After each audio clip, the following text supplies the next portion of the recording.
Nailed it. What's up? My name's James. I'm the owner of PaydirtTFS.com, and I'm doing not really a slate talk. I'm doing a quick stream talking through the portfolio manager and using it in action with some of the more recent updates that I have put forward and put together.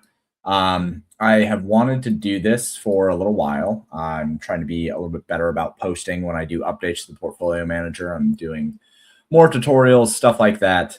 But I figured that it would be good to try to do one more of like in action and in a stream, because I don't usually stream when I'm doing these kind of things. I usually just do it as an upload. So I have a double shot here, and it's in my nice little mug. This one reminds me of my mom. My mom got me these, I think. Rest her soul. It's got a little penguin on it. It's very cute. But I'm going to be going through the portfolio manager and building out a portfolio of lineups that are going to be applied to NHL. If NBA had an actual slate today, I would go through and do NBA, and maybe I'll do a little bit of the showdown slate because I'm sure that it'll load. So yeah, it's going to be it. If you guys have questions, then leave them in the chat, which is there. Or you can reach out in Discord if you want to reach out in Discord as well. Either works pretty well. And yeah, so let's just go ahead and get into it, I suppose. That is an immaculately bald head. Yeah, I mean, I shaved today, so I got some good sheen going on here. I'm trying to shave every 2 days now. Nobody fucking cares about this, but like I used to go way too long without shaving, and it would always be a little bit frustrating because then it'd be harder to shave, and it's like, all right, you just fucking be an adult, shave every 2 days. So I'm doing that now, and now I have a very bald head most of the time. Most of the time. Am I going to be playing NBA Showdown tonight? I don't know. Let's build out a little bit in the portfolio manager and see if I like the slate. I haven't taken a look at the slate yet, so let's go ahead and jump in. So obviously this is Paydirt. I have pulled up the NHL models here. Now, first things first, the portfolio manager can be used just straight out of the box, but I do think that it is worth looking at the slate first and kind of looking at the players and getting an idea of where we want to go on the slate. I'm not going to be doing like a full breakdown of NHL because I don't think that I'm equipped to do that right now. I'd prefer to have Pablo on if I was going to be doing that, or like Kiki or CKK, but none of them are available right now. So let's take a look here. Let's take a look at ownership first. So let's go ahead and do advanced and sort by ownership. So it looks like, ooh, got the Blue Jackets top line overall looking like pretty heavy chalk. That makes sense. Their pricing is relatively low. Demko looks like the chalk overall at goalie, but nobody really cares about that all that much. Yeah, it looks pretty heavily like it's going to be the Blue Jackets here. Go take a look at line combos. Oh yeah, we sort line combos by ownership. Pittsburgh is the secondary one. They're way more expensive though. Crosby, Raquel, and Rust, 19K versus 15.9. Yeah, the Blue Jackets are just going to be heavy chalk here, so that makes sense. And then I'll usually go over into optimals, and I'll take a look at what the top optimals are. And lo and behold, whole bunch of Blue Jackets, of course. Definitely big team counts here. Okay, cool. So what we should expect then is when we load up the portfolio manager, I'm going to expect that, we're going to get a lot of Blue Jackets. And I'm going to guess that the edge is probably on a team that is not the Blue Jackets, but we'll see. One other thing that I want to do before I jump in is go look at the team matchups and market shares to see if the Blue Jays or the Blue Jackets are really who I want. So I usually like to go line market shares first and take a look a little bit at the projected goals. So Colorado has the highest projected goals, 1.71 for their front line. And yeah, Columbus is right here at 15.9. So that's pretty strong. Their team total is pretty strong. Overall, their high danger Corsi 4 is high. It's not super duper high. There's a couple teams above them, like Anaheim 2 is better at a cheaper price. Seattle 1 is higher, but their team total is so low that it's really hurting their projected goals. So Overall, like, I'm probably fine with that. Let's see if it's the same in the last 14 days. I would guess yes. Yeah. Okay. All right. So let's jump into it. So in order to get to Portfolio Manager, I did a little bit of rearranging of the way that things look now. So the Contest Analyzer is the top overall for research, and now the Portfolio Manager is the top overall for models and tools. And all you have to do now, instead of having to go and find all the files, you can now just load straight from the Paydirt database. So if you are, using the Portfolio Manager, obviously you're a subscriber over at Paydirt. So what you'll be able to do now is we'll pick our sport. We're going to do NHL. We're going to go info and filters here, and I'm fine with projection. I'm fine with 1,000 lineups, fine with main slate, 49K, yep, and then minimum stacks. So one thing that I will do with minimum stacks is push this up to 2 or higher, especially if I'm doing like NFL or something like that. But just for the purposes of this right now, let's keep it 1 through 5 here.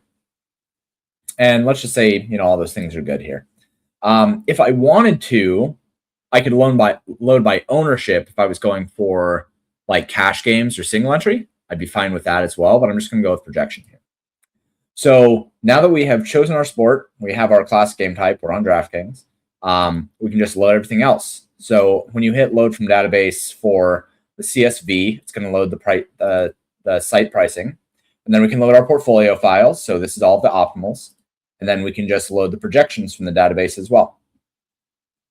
And as soon as this little guy up here is done running around, then we can go over to the manage portfolio.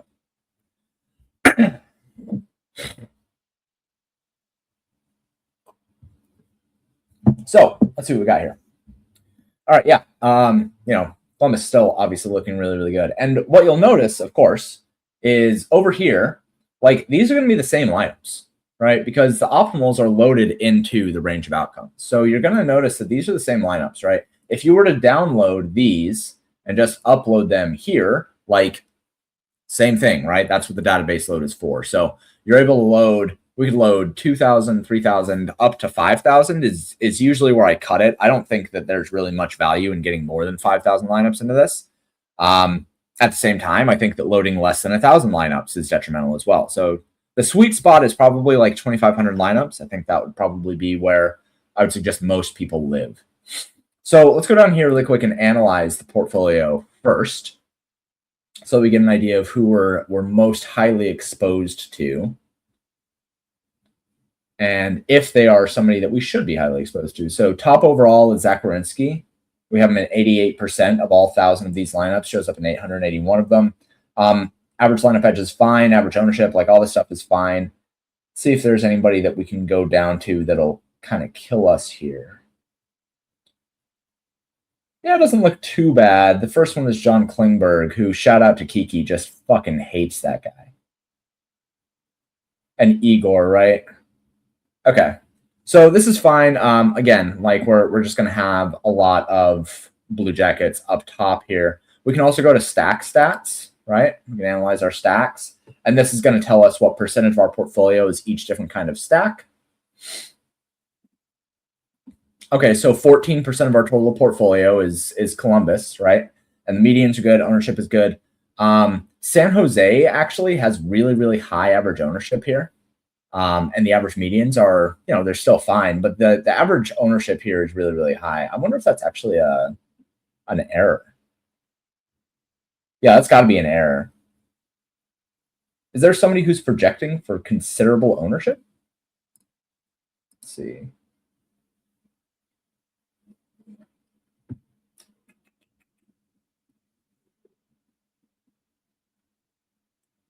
Yeah, there's got to be really, really high ownership on something. What is happening?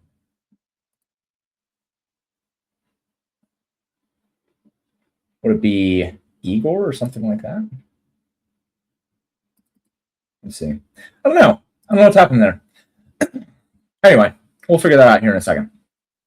But we can go, and we know that we have 14% Columbus stacks and pretty light all the way through, right? Pretty linear.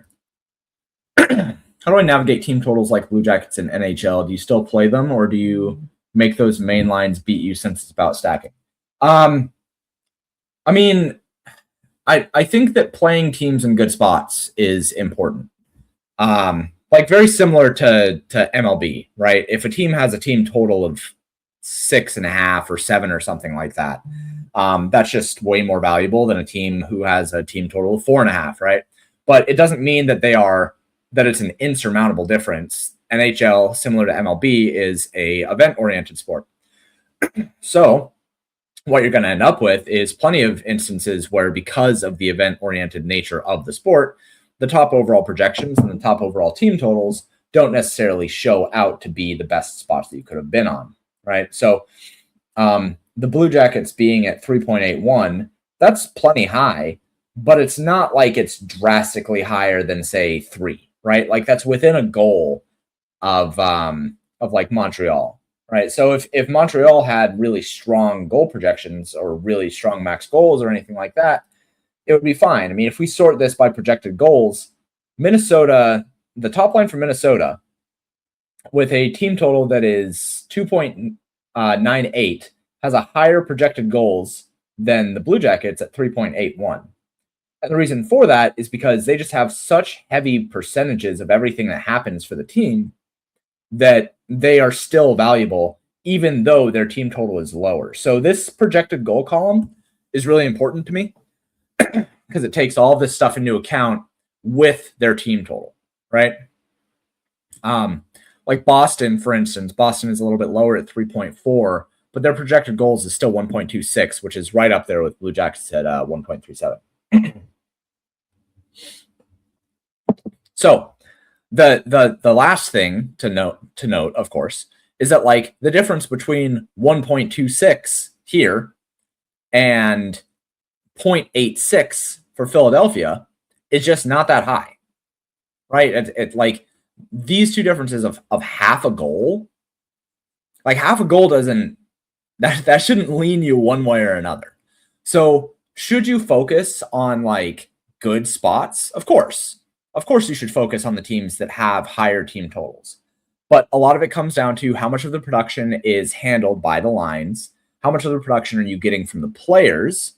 And always remember that if you think that you have a spot that is better to like in terms of relative value or upside, it's probably fine to go with your gut. If you use, for instance, like the slate matchups here, right? And we focus on, let's just say, the high danger Corsi 4, right? So this is going to tell us the amount of Corsi 4 that is high danger for a team, rather than like just high danger Corsi 4 like as a number. This is the percentage of their total Corsi that is high danger. So like Pittsburgh, even though they're really expensive at 19K, like they are taking really, really good shots. They're getting really, really good opportunities.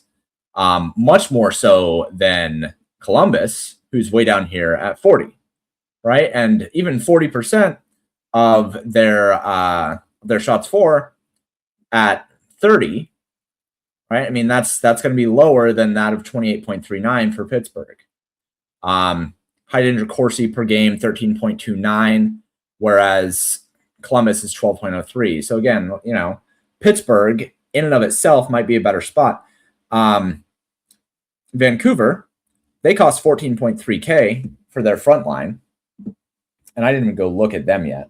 But they have 46% of their total opportunities are high danger. Like that's a pretty good rate. And I would be willing to bet that if we go over here and we look at the high danger Corsi 4, yeah. So right here, like you could totally make an argument that Vancouver, the top line for Vancouver would be a completely viable stack overall, even at 0.77, because that's still, you know, that's over half of the way to what we have for Columbus, right? Like they're still fine because they rate out well as a team. They take good shots. They have good opportunities. They're priced well at 14.3K. Their team total at 2.75. That's well within range of Columbus at 3.81. So if you wanted to use them, especially for basically no ownership, totally fine. Totally fine. So hopefully that answers a bunch of questions for you. All right, let's talk a little bit about the portfolio manager. So one of the big things that I just put into action is this base setting. So what we can do now, before, all that you could do is after you were done making adjustments, you could reset your portfolio here back to the base setting, right? Back to like the 1,000 lineups that you downloaded initially, or however many lineups that you loaded initially. Whatever your initial load was, you were able to reset back to that. But now you can save new base settings. So let me show you what I mean.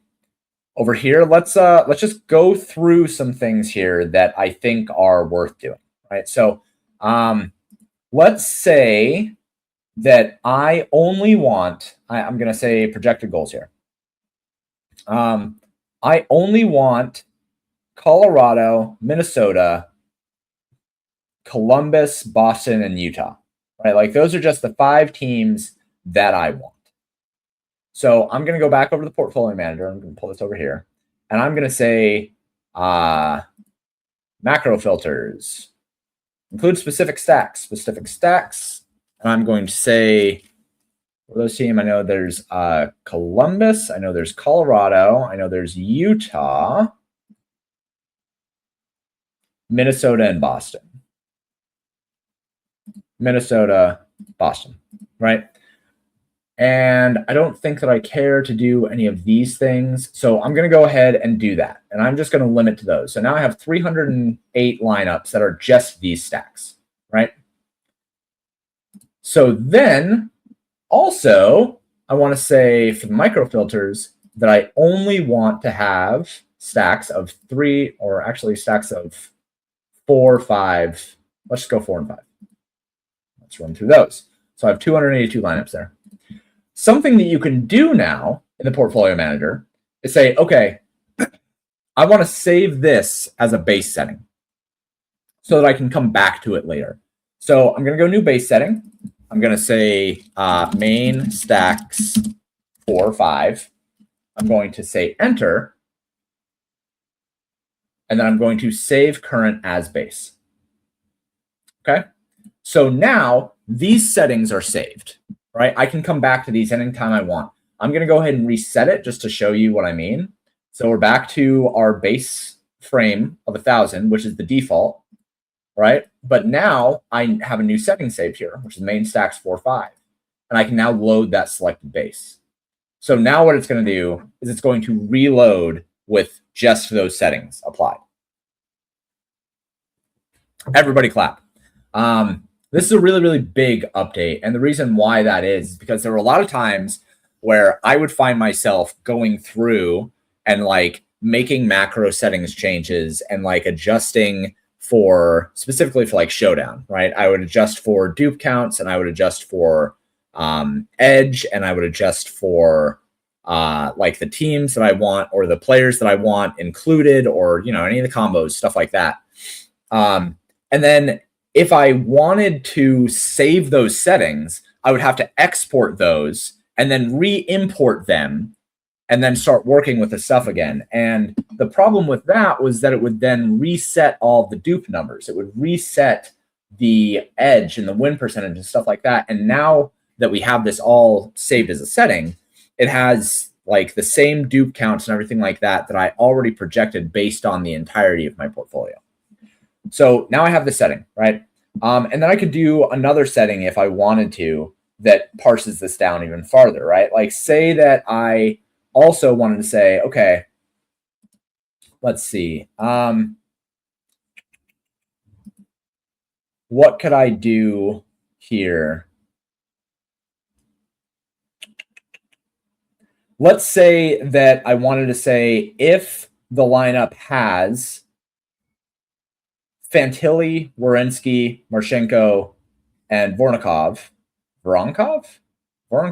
Oh, yeah. I don't do hockey streams because I can't fucking pronounce names. But say that if a lineup had any of these guys, I did not want it to have Demko, right? And then I could come over here and I could save that as well. So let's go up here and let's go to conditionals. And I'm going to say we are going to remove lineups containing Fantilli, Marchenko, and let's just say Werenski,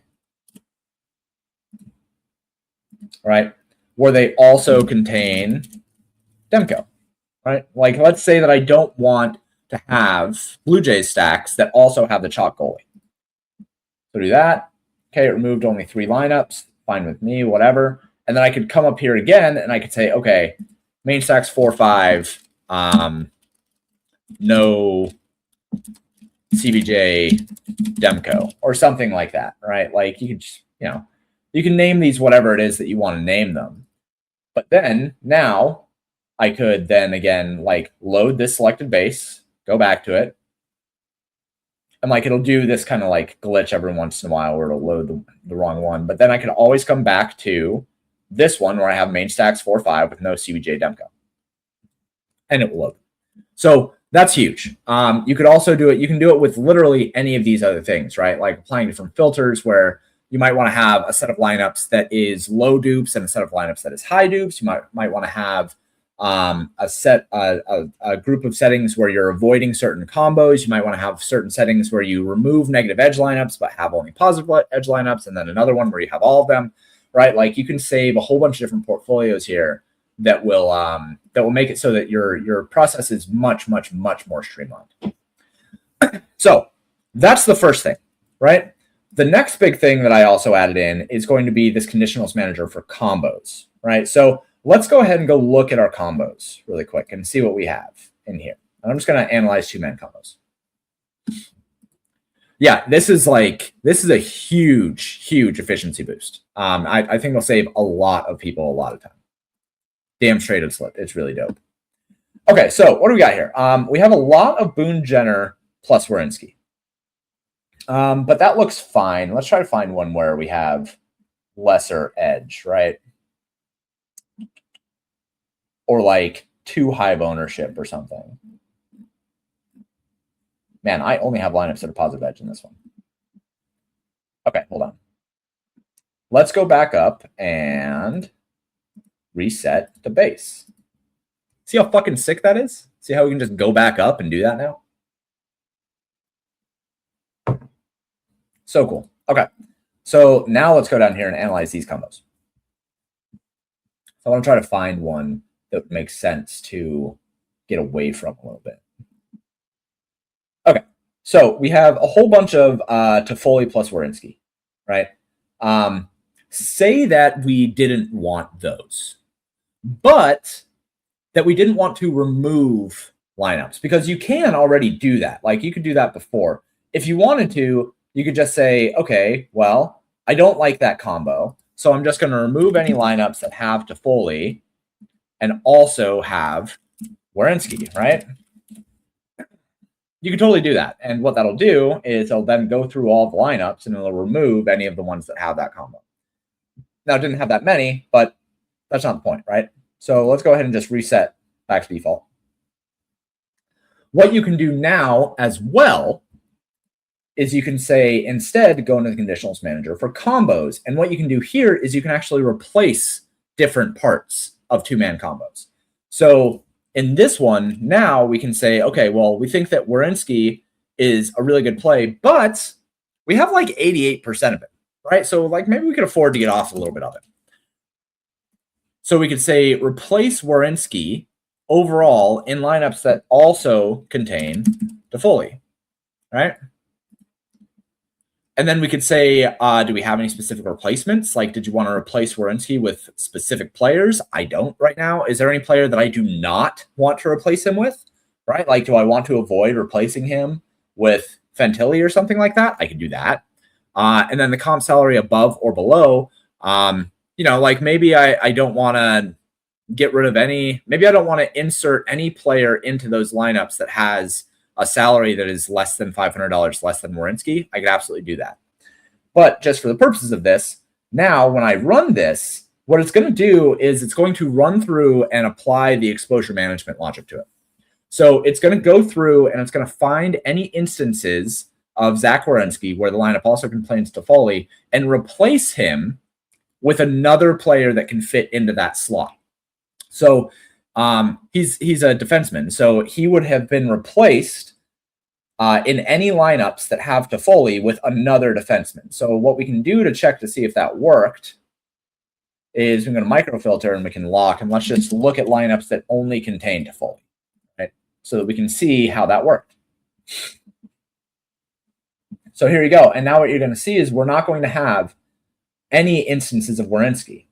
Now, what happened, of course, like I said, when I had mentioned that I want to avoid replacing him with players that are less than $500 cheaper, it did end up replacing him with either Carlson or Klingberg in this one. And now we have a lineup that's only 46.4K, right? We have lineups here where it looks like it replaced him with Klingberg overall. Not like overall, but it looks like Klingberg was one of the players that was in the pool to replace him. And so we ended up getting a whole bunch of Klingberg in those replacements. So that is something that you do have to worry about.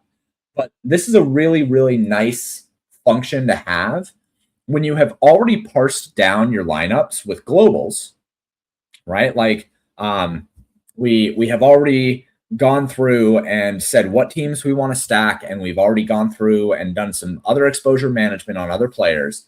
And now we just want to make sure that we don't have combos of specific players. Like, this is a really nice way to handle it, to where now you can just replace one side of that combo without getting rid of the lineups. Okay, so let's go back to our main stacks 4-5. Load this one up. Cool. I only have lineups without positive edge. What a flex. Yeah, look, I mean, sometimes you want lineups that are a little bit less edge. Sometimes you want to hedge. It's what it is. Got a message on Discord. PGA. Yeah, I should probably run PGA. Okay, so another thing here. Let's talk a little bit about exposure management, because I think that's something that people don't utilize quite enough. Let's go ahead and analyze the players that we have in our main stacks and our main 4-5 stacks. So we have 88% Werenski, 78% Boone Jenner, 53% Blackwood. That's a lot of Blackwood. And Marchenko at 47. So one of the things that I think is also useful is kind of tiering out your players. And you can already see that there's like tiers that have been artificially created here, right? We have like these guys who are very valuable in the vast majority of our lineups. And then we have these guys who are valuable, but not quite as valuable. And then we have this, it starts to kind of stair step down, right? I personally like to have tiers as I build out. I don't necessarily care as much about having like a lot or a little, or how the lineups come together as much, but I do care about having certain exposures to certain players and how much I want of them, and like certain positions. Like, for instance, for a goalie, I don't fucking want 53% of a goalie. Like, I just don't. So what I'm going to do is I'm going to go up to the options and I'm going to do some exposure management. So I don't want 53% Blackwood. Where is the second goalie that I have? The second goalie that I have is 14%. So I think, 25% seems about right. So let's go with Blackwood and let's say 25%. Now, the thing that is, worrisome usually with this stuff is the salary. I'm fine when it comes to goalies being cheaper. Like, I don't really care all that much. So I'm going to leave this and seize what it gives me. But the nice thing is, if this fucks up my portfolio, I can just reload back to this base setting, right? And if I like the base setting that I get after doing this one, I can save a new base setting, right?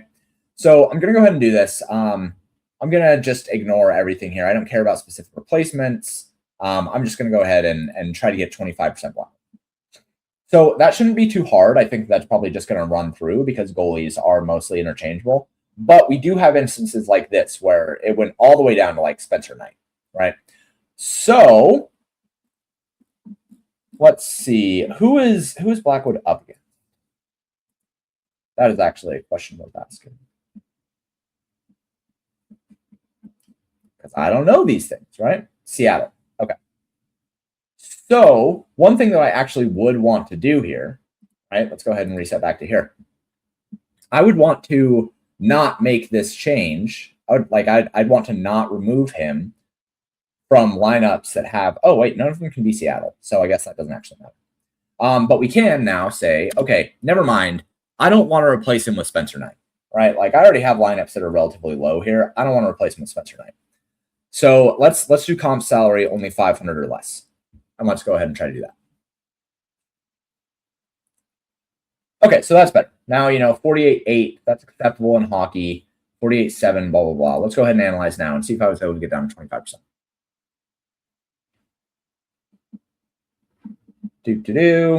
Yeah, there we go. So now we have 25% Blackwood, and let's see who we got. A little bit more Wall, and he was at 14% before, I think. Quick is still at 10%, so 25% might even be a little bit too high, right? But it is what it is, right? Like we got him down. So now we have these guys that are in this 47-39.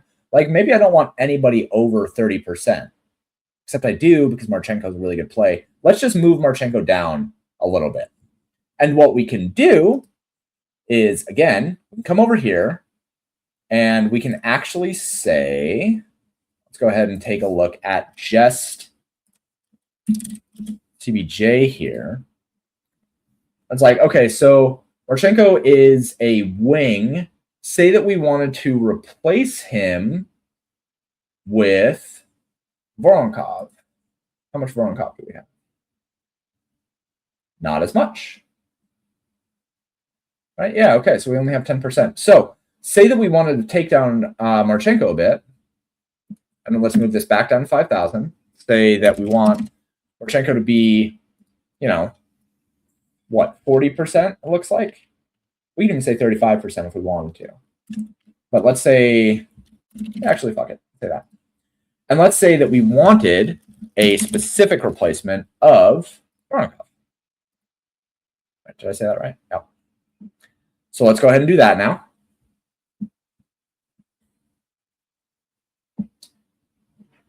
And so we would expect in instances like this for my salary to go way down. But considering I was very intentional about what I was doing here, the reason why I wanted to replace him was specifically to get a little bit of difference in the lineups that I'm building. And because I replaced him with Voronkov, who is still on line 1 and still on power play unit 1, like I feel okay with doing that even at a deficit, right? Because this is an event-oriented sport.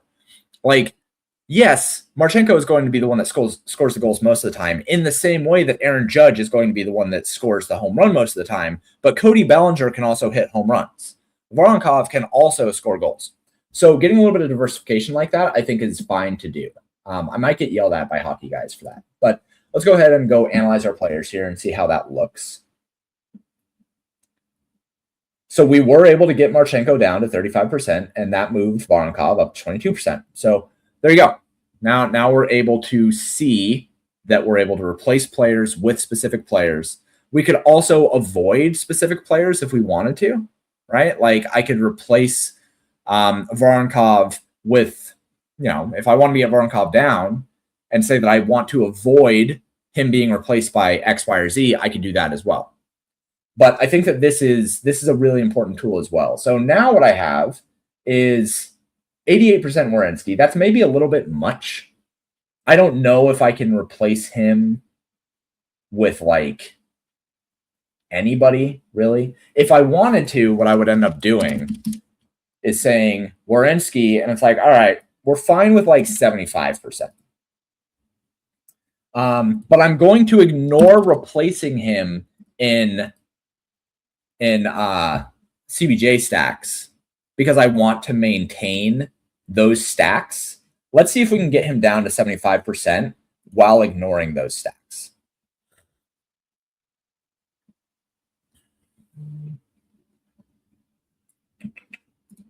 So let's see what that did for us. Okay, cool. So that worked, and we still are going to maintain having him in those CBJ stacks, so we're happy with that. That's fine. So now we have a pretty nice little run through here. Now, when I'm done, exporting these is very easy. Let's say that I was happy with the way that this has been built out, and I just want to get my 150. Typically, what I will do is one of two things, right? I'm going to show you both. So I like this set of lineups, and actually what I'm going to do is I'm going to save this, right? I'm going to save ready for strat. save. So I'm going to do a couple different things here. And then I'm going to look at how they pan out and see which one I like more. The first one is stratifying on weighted ownership. And when I stratify on weighted ownership, what I want to do is I want to get only lineups that are more heavily owned. Now, the reason why I would do it this way, and this is one that I use more for NBA, is if I am playing a sport where I think that ownership is very efficient, I will sometimes use stratifying by weighted ownership so that I make sure that I am not getting too crazy with any of the lineups that I use and save, right? Now, if I were to do this with the entire sample range, what that would mean is that it will try to find a way to give me a linear representation of my 282 lineups here based on the highest weighted ownership and like the lowest weighted ownership, right? So I will have lineups that are very, very, very low owned and lineups that are very highly owned. But I don't want those lineups that are very low owned if I am stratifying on weighted ownership, right? Like I want lineups that are in the higher ranges of ownership. So this is what I will usually do. And I'll run it and I'll see where it's at. It's like, okay, so I can only get 71 of these based on this, right? So let's go ahead and reset this back to ready for strat. And the other thing that I'll do is do it on diversity. And with diversity is basically saying like how similar is this lineup compared to the other lineups that are in this group of lineups, right? And what it'll try to do is it'll try to find lineups that are a linear representation of the diversity of the lineups that it is looking at. So if I do this, I want 0 to 100. I want the lineups that are the most diverse and the least diverse. So I'll try to run that, see where that gives me. Gives me 116. Cool, fine, good. If I was aiming to have 150 specifically, one thing that I would do here, so let's go ahead and load back to ready for strat. So I know that I got 116 there. I'm going to inch this up. There's 129. Back to ready for strat.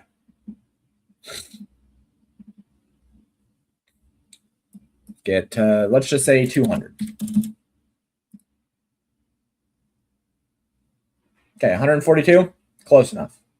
I would just keep inching up. And now with the new setting savings, like that's painless, right? If I wanted to then export this, what I can do is I have these lineups and I have 142 and I can just download the portfolio, right? And that's just going to give me now my lineups here. And so these are now, hopefully, ready to be entered into a DraftKings CSV upload. It looks like I'm missing one player. I wonder who that is. Let's go find out. Let's see. It is a Matty Biner's lineup. I'm going to go fix this after this stream. So I need to go find this guy now. God damn it. There he is. Is it Igor?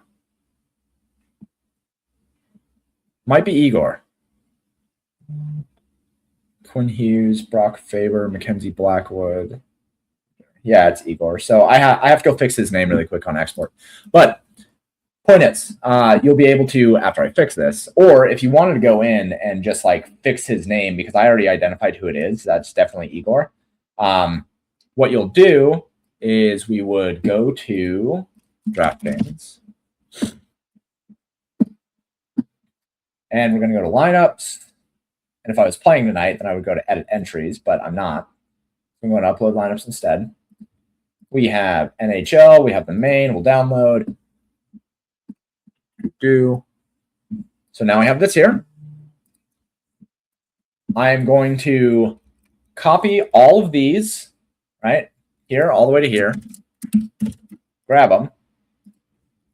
And then paste here. Now, if there is somebody missing, I know who is missing, right? I know that it's Igor. So what I'm going to do is I'm going to find Igor over here, and I'm going to copy this. And he's missing here, I believe. Right? Cool. And I think that's probably it, right? Okay, cool. So now I have this ready for upload. Save, 776. Kill that. Upload, 776. And it looks like, okay, so I do have an unknown on these two. And that's just from the missing names. So I'll have to go find those here in a second. But that is the process, right? So that is using Portfolio Manager, going through, using the settings, saving settings, going through and messing with combos, messing with exposures, using the stratification, all that kind of different stuff, right? Granted, there are so many other things that I did not necessarily touch on. From the micro filters and just using the acceptable finishing percentiles and the acceptable lineup edge, to micro filtering and including and moving teams, including just sizes. The trimming options, I'll use trimming for single entry and stuff like that. Whole bunch of different things, right? Another thing that I didn't even go over is SE score, right? So I'm going to go ahead and reset this to default. So we can find the single entry lineup that we want to use. So as far as single entry goes, the best single entry lineup would be this guy, right? Because this is the one that is the highest overall single entry score. And this one is a CBJ stack with Blackwood, Granlund, and Lardis. So that would be the one that I would use for single entry, right? Just sorting simply by SE score. So this has been a pretty nice little thing overall. Hopefully it answered a whole bunch of questions and showed things out correctly. Is Portfolio Manager logic the same as logic from the Theory of DFS book? Yes and no.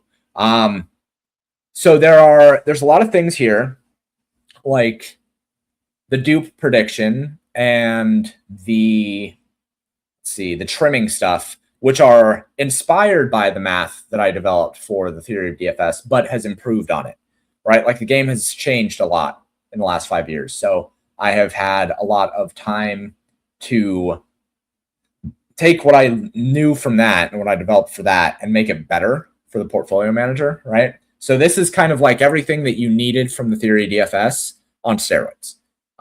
You can have basically all that now over at Paydirt, and you can do it using Paydirt lineups or your own lineups, right? Like people load from other sites all the time. So yes and no, it is. It's built upon the logic from the Theory of DFS. Let's go ahead really quick and go over and look at the showdown slate for NBA. Because why not, right? Because why not? So NBA, showdown. It's only one, right? Knicks versus Spurs. I'm going to drop this down to 48,000. Oh, dude, yeah. It's an audiobook, but it was me and Jordan Cooper, and it was really, really, really successful. We sold over 1,000 copies. We had both the Theory DFS and the Theory DFS Advanced. So there are two out there for you to go listen to. Teach you a whole lot about the game. So let's go ahead and load this up. I think this should load. I think I have everything loaded. Boop. Yep. Cool. So let's go ahead and manage. Let's take a look at these things. So we have, so this will give us some good things to look at in terms of dupes and saving different things that are decent edge, right? So first things first, here's how I would use the new settings to set up some globals for Showdown. So first things first, right? It's not necessarily that I think that the dupes are the worst thing in the world for like this specific slate. Actually, how big is the main slate? How big is that main contest? I haven't even looked at what we have here. Oh, wow, 100K first. That's nice. 23K. Okay, cool. Yeah, so dupes aren't going to be something that I'm super duper concerned with on this one, but just for the hell of it, let's go ahead and say max acceptable dupes 25, because that's usually where I would sit. And let's go ahead and I think we can probably just do that. Yeah, that's fine. So let's do that. Let's get rid of like the really, really bad dupes. And then what do we got here? I think the edge doesn't look terrible on these. Yeah, the edge doesn't look terrible here. Let's go ahead and analyze players really quick and see what we've got in these.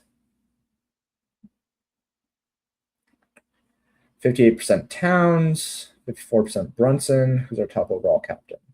Brunson Castle. Wow. Okay. Karl-Anthony Towns, 21%. Okay. All right. So let us, just for the sake of things here, because that didn't really parse it down too far. We didn't have that many high dupes. Let's go ahead and say max acceptable lineup edge at 0. Let's apply that. So that gets it down to 717. That'll be good. And so now what we can do, as I said, is say managed dupes edge and save as current base. Cool. So now that's saved. So now we can always come back to this setting. And again, the nice thing here is that we know that these dupes are accurately compiled because this is off of the base main set, right? So let's go ahead and look at combos really quick, because combos I think are important for Showdown. So Brunson plus Towns, Towns plus Castle. Are there any that I would just be like, no, I absolutely don't want this combo? Actually, I can do better than this. I can do better than this. Go look at the game logs. Research game logs. This would be a nice little show into how I look at NBA anyway. Okay, so something that I care about here is correlations. So I'm going to look at specific teams. Let's just look at the Knicks. And I want to look at specific dates. I only want to look at this year. So let's go from October 1st to December 15th.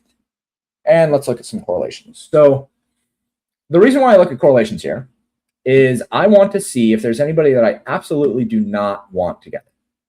So for instance, Karl-Anthony Towns has obviously a 100% correlation to Karl-Anthony Towns. It's 1-to-1. To Landry Shamet, it's 37. It's 0.37, right? So Landry Shamet has a positive correlation in his outcomes with Karl-Anthony Towns. On the other hand, Miles McBride has a pretty negative correlation, negative 0.46 with Karl-Anthony Towns. That means that when Karl-Anthony Towns has good games, typically Miles McBride has bad games. Trey Jameson III has the largest negative correlation, right? So one thing that we could do here, if we just wanted to, be quick about the way that we're handling our correlations here. Get out of here. We can say, not exposure, so conditionals. Let us remove lineups containing Karl-Anthony Towns overall, where they also contain Miles McBride. Oh, we don't have any where it's also containing Miles McBride. That's fine. Okay. So we don't have to worry about that really. Maybe Daddyet, whatever the fuck that is. Do we have to worry about that? We don't. Nice. Good evening. Hello. Okay, so Karl-Anthony Towns lineups, not worried about it. What about Jalen Brunson? Relatively positive with Miles McBride, but not overly so. Again, we're worried about Trey Jameson and whoever the fuck this is, Tosan Evbulamam. There's no way. There's no way I can pronounce that. But anyway, you should not play Jalen Brunson with this dude. The other one that's interesting here is Landry Shamet. He has a pretty heavy negative correlation with Landry Shamet. So I'm going to guess we do actually have lineups that we can remove for that combo, right? Brunson and Shamet. Really? We don't have any Shamet lineups? Huh. Crazy. Crazy shit. Okay. What about Michael Bridges?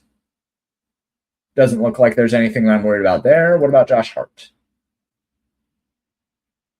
Kind of negative with these guys, but not heavily so. What about OG? Jordan Clarkson and OG are bad. So let's see if we have any of that. Is Anunoby. Yeah, there we go. Okay. So let's remove those lineups. Right. Yeah, that gets rid of quite a few. Okay. Anybody else? Landry Shamet. We don't like Shamet with Anunoby, but we don't have any Landry Shamet lineups, actually. We have literally none. We do have Clarkson lineups. His biggest negative is Anunoby, but we already removed those. What about Miles McBride? Karl-Anthony Towns. We don't have any McBride lineups. And Mitchell Robinson. Okay, so maybe you wouldn't want to have Mitchell Robinson with Karl-Anthony Towns. Like, maybe you didn't want to do that. I don't actually care. We're not going to say that. Okay, let's go look at the Spurs. First things first, Wembanyama. Heavy negative with Minix and Bryant and Olynyk and Barnes, actually. So let's go ahead and go do that. Say Wemby. And let's remove Olynyk. Not there. What about Barnes? Harrison Barnes. There you go. Go ahead and do that. Okay, there's only one lineup. That's fine. Then I think probably the rest is fine, whatever.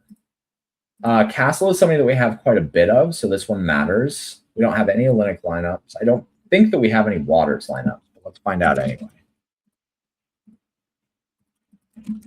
No, we don't. And then Harper and Fox. Okay, so we don't want Castle with Fox, and I think that's probably going to be a big one. Okay, yeah, that removes quite a bit. And let's also go Harper. Oops. Care about Clarkson. Okay, yeah, so now we've parsed down to 440 lineups here. And that feels pretty good. We already moved that. There's some Barnes. Not going to have any with Ingram.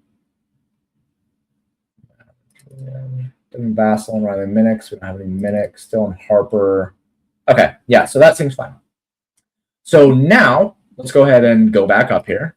And let's save this as managed combos. Save. Spitballing while we're here, for sports with correlation data in your database, how hard would it be to get the correlation with the two-man combo on the combos views? Relatively hard. So one of the things that I do want to think through is being able to, instead of having to go combo by combo, allowing people to upload a CSV that holds the combos they'd like to avoid. Or like being able to say, like, instead of doing what I just did with Conditionals Manager with players, having like a combos drop down here where people could just put in player to keep, player to avoid, and having it be like you could just add different combos for it to avoid. But I'm still thinking through that one. So now we have our base sitting here. Let's go ahead and look at the stats of this one. And then let's go through some exposure management. Because these are all lineups that we know have acceptable dupes. We know are positive edge, so we're happy with both of those things. Let's see if we want to cut down here at all. And like, as I look at this, probably not. Really? And Karl-Anthony Towns 30% at captain. That's probably fine. Brunson 22% at captain. Like, maybe we want a little bit more Wembanyama captain. Because I don't think that we have much, right? Hey, Bubba. Hey, it's Damascus. Hey, Bubba. What's up, baby? Just like a forewarning. You gotta knock. You can't just. Oh yeah, you do have to knock. That's right. Anyway, here's my family. Especially if Dad's working. Daddy is streaming. Yep. We're saying. Oh. Yeah, we're live. Yeah. That's why we can't just barge in here, man. That's right. But can I help you guys? But yeah, come downstairs with me. Okay, I'll come down in 6 minutes after I'm done with the stream. No. Is that okay? Do you want to say hello? Hello. That wasn't loud enough for anybody to hear. Hello. All right, go. Gotta be nice. Go. I'll be down soon. Oh, Hey, what do you say? We're trying to work on yes, sir, and yes, ma'am right now because Damascus wants to get into martial arts. And he has to be respectful when it comes to martial arts. Okay, so I don't have any Wembayana captain. I would like to try to get some Wembayana captain. Right? I don't even know if I'm going to be able to. Like maybe at least like 10%. Right? He's expensive, so it makes it really hard to get him there. But let's just see if we can. Right? I have no idea if I'm going to be able to do this because he's so fucking expensive. Let's see.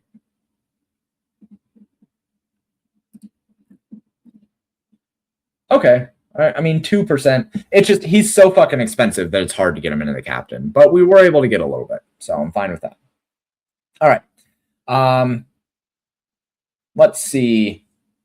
Let's go ahead and save this. Save a setting of finished portfolio. Or wait, no, that's not finished. I lied. Actually, wait, no.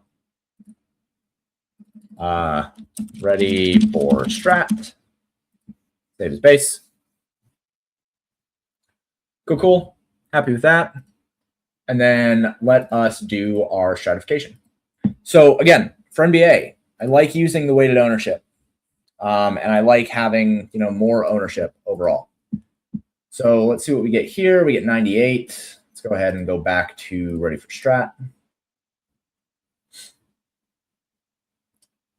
Let's go ahead and try 200. 115. Go back to ready for strat. 250, maybe. Yeah, it's getting closer. Let's get back up there. You may be thinking to yourself, James, this is super annoying. You should fix this. You're damn right I should. Working on that next. 300. All right, that's good enough. 141 is good enough for me. So now, what I can do is just export these, right? And download portfolio. We are happy. And we should have every player here. Yep, every player. Cool. Okay, so then, again, all that we need to do is come over to DraftKings, to lineups, go to upload lineups for NBA Showdown, this one, CSV. This one, grab our lineups, put them here, save, 417. And there we go. Okay, looks like we have two. Lines from the game style must include players from both teams. Okay, so that is one issue that I have run into before in the portfolio manager, especially if I'm doing exposure management and stuff like that. So these lineups both, notice that these both had OG Anunoby. It was because OG Anunoby got replaced, or who was it? There was another player that got replaced in Jordan Clarkson got replaced in lineups that had OG Anunoby. You think Cat and Vassell are going to be the two most overowned players in the slate? Let's go fucking find out. I have another tool for that too.